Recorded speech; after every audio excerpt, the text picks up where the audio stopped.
이곳에 임하신 하나님 나라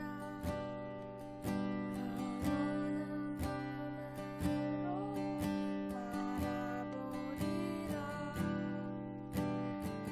먼저 그 나라 구하며 너의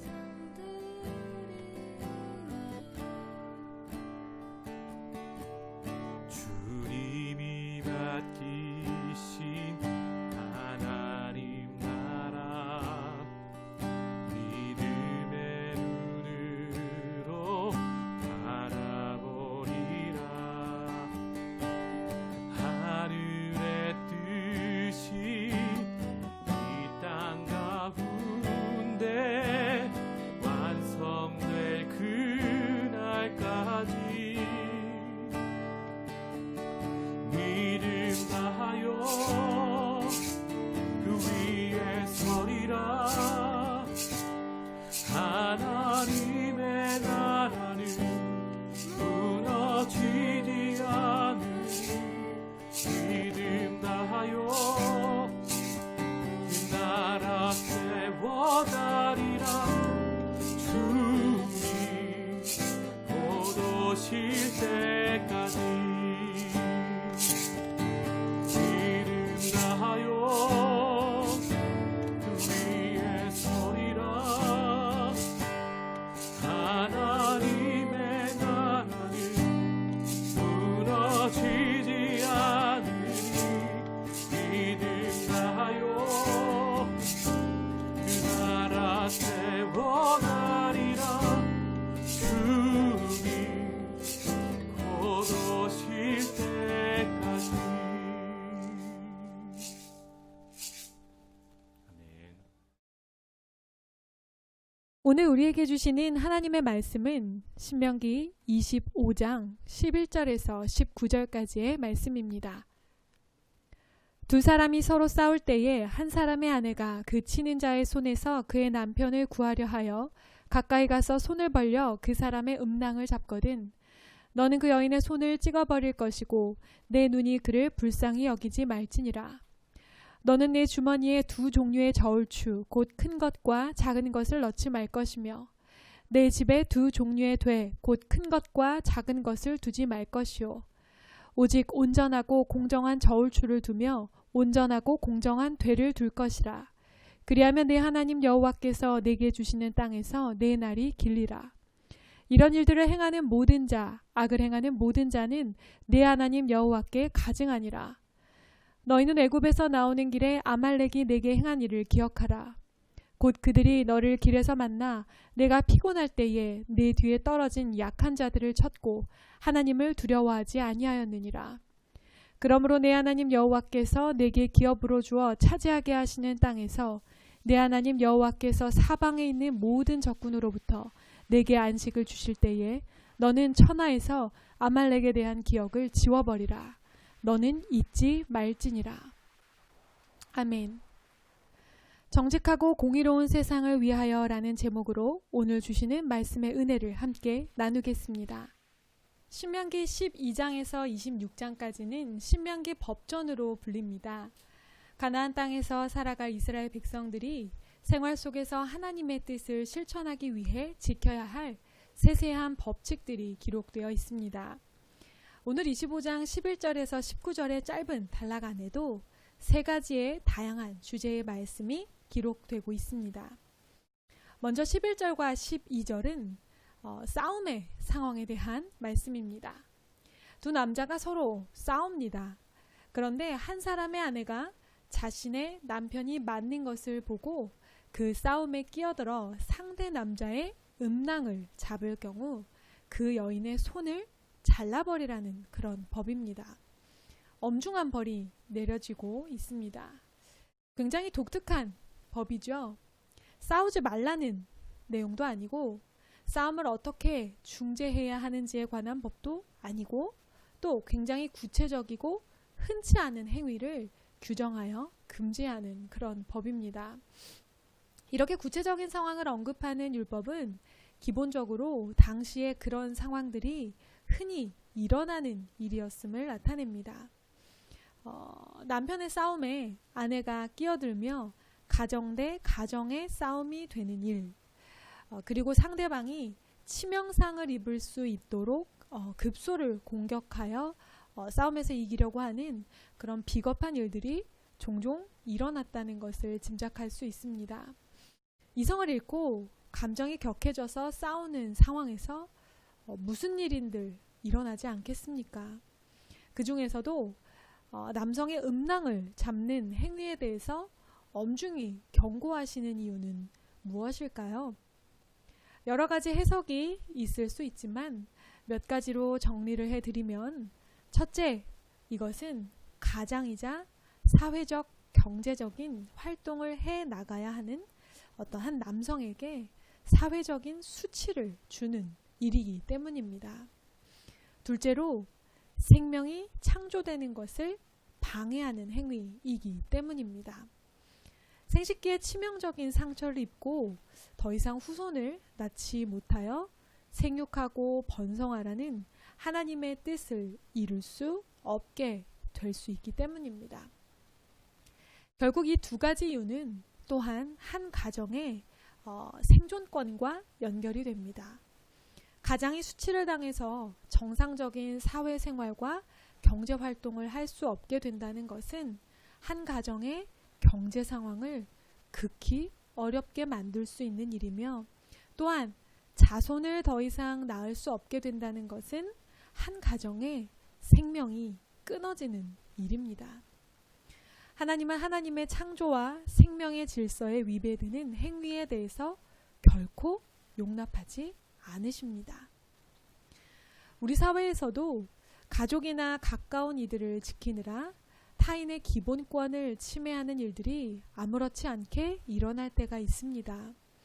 내 가족, 내 사람이 피해를 보는 것을 견디지 못하고 감정적으로 대응하며 다른 이들에게 상처를 주기도 합니다. 혈연과 지연의 끈으로 내 사람들만 챙기느라 다른 사람들의 생존권, 그리고 살아갈 기회를 박탈하기도 합니다. 내 것을 지킨다고 다른 사람의 것을 함부로 해도 된다는 잘못된 생각들로 또 다른 누군가를 다치게 하는 세상이 되지 않도록 우리는 함께 기도하며 만들어가야 합니다. 이어 13절에서 16절은 두 종류의 저울추, 두 종류의 되를 사용하지 말라는 말씀입니다. 상업 윤리에 대해서 말씀하십니다. 물건을 사고 팔거나 거래할 때 무게가 다른 두 종류의 추를 사용하여 자신에게 유리한 대로 바꿔 사용하여 부당한 이익을 취하는 것을 금하시는 법입니다. 아마 물건을 살 때에는 큰 추를, 물건을 팔 때에는 작은 추를 사용했겠죠. 이런 식으로 서로 다른 종류의 추를 번갈아 사용하며 서로가 서로를 속이는 행위가 당시에 비일비재했던 것입니다.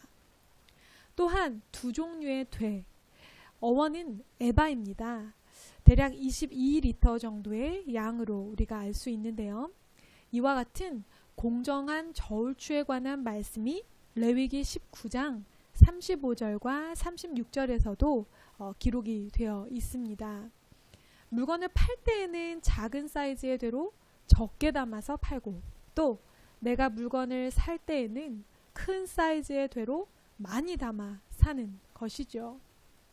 상거래에서 정직하고 공정한 거래가 이루어지지 않는 현실에 대해서 하나님께서 말씀하시는 것입니다. 왜냐하면 서로 속이는 것은 하나님 앞에 가증한 행위이기 때문입니다. 왜 이 행위가 하나님 앞에 가증한 일이 될까요? 첫째로, 사람은 속일 수 있어도 하나님은 우리가 속일 수 없기 때문입니다. 여호와를 정말로 경외하는 사람은 우리의 모든 행위를 감찰하시는 하나님이 보신다는 믿음으로 이렇게 하나님이 보시는 앞에서 자신의 부당한 이익을 취할 수 없습니다. 그 마음에 하나님을 경외하는 마음이 없는 것입니다. 둘째로 이렇게 부도덕한 상거래의 피해는 결국 또다시 사회적 약자들에게 돌아가게 됩니다. 저울추를 2개씩, 되를 2개씩, 머리를 재빠르게 굴려가며 자신의 이익을 더 취하려 하는 있는 자들 앞에서 힘이 없고 가난하며 어리숙한 이들은 속수무책 당할 수밖에 없을 것입니다. 부른 자의 배를 더 불리고 가난한 자의 배를 더 골리는 이 부도덕한 행위는 약자의 편에 계신 하나님 앞에 가증한 일일 수밖에 없습니다. 이것은 내가 가진 모든 물질이 하나님의 것임을 믿을 때 해소될 수 있는 문제입니다. 기업윤리, 상업윤리는 내 손의 물질이 내 것이 아니라 하나님의 것이며 하나님께서 원하시는 세상을 만들기 위해 쓰여야 할 것, 즉 다시 사회로 환원되어야 한다고 믿는 사람들에게는 쉽게 지켜지는 것입니다. 내 것이라고 생각하는 순간 우리 인간은 집착하고 욕심부리며 더 가지기 위해 부도덕한 행위를 일삼게 됩니다. 물질은 하나님의 것이며 하나님 나라를 거룩하게 세워가는 일에 쓰여야 합니다. 약자를 지키고 보호하며 모두가 생존권을 보장받으며 함께 잘 사는 사회를 만드는 일에 쓰여야 하는 것입니다. 그럴 때 누가 뭐라 하지 않아도 내가 속한 기업에서 또 내가 맡은 재물의 범위 내에서 도덕성을 잃지 않으며 정직하게 살아갈 수 있을 것입니다. 이어 17절과 19절에는 아말렉에 관한 말씀이 나오고 있습니다. 짧은 단락 안에 참으로 많은 주제들이 등장을 하고 있죠. 자, 이어지는 말씀에서 나오는 아말렉은 누구입니까? 출애굽기 말씀을 잠시 한번 살펴보겠습니다. 출애굽기 17장 8절 말씀입니다. 그때 아말렉이 와서 이스라엘과 르비딤에서 싸우니라. 아멘. 아말렉은 에서의 후손입니다. 그리고 이스라엘이 출애굽하여 홍해를 건넌 직후 첫 번째로 이스라엘을 공격했던 나라입니다. 이들이 이스라엘을 공격한 것은 비겁한 행위였습니다. 말씀을 계속해서 읽겠습니다. 신명기 25장 18절 말씀입니다. 곧 그들이 너를 길에서 만나 내가 피곤할 때에 내 뒤에 떨어진 약한 자들을 쳤고 하나님을 두려워하지 아니하였느니라. 아멘.